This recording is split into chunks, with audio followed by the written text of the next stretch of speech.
تهم ببرشة طبعا هدو أشياء خلقة ومصر هنا أرقى جوك خلا فقر بش جوك خلا حاجة أسد بش جوك خلا مصر هنا جوك خلا بيش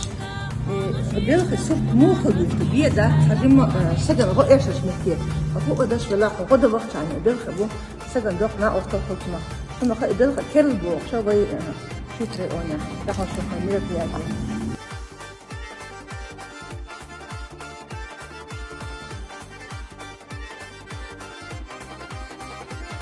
هذا الموضوع حول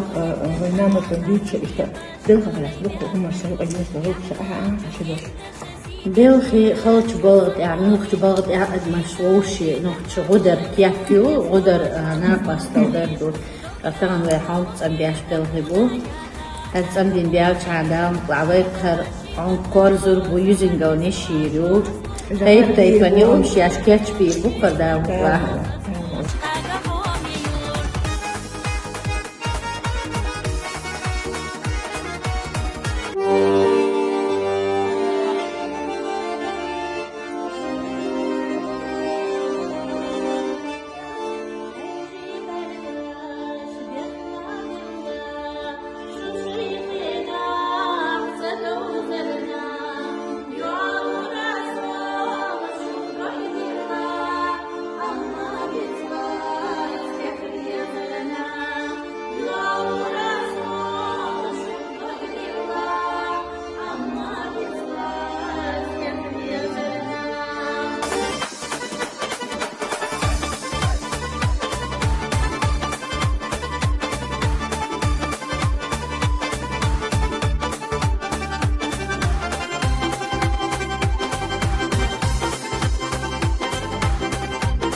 ده نوية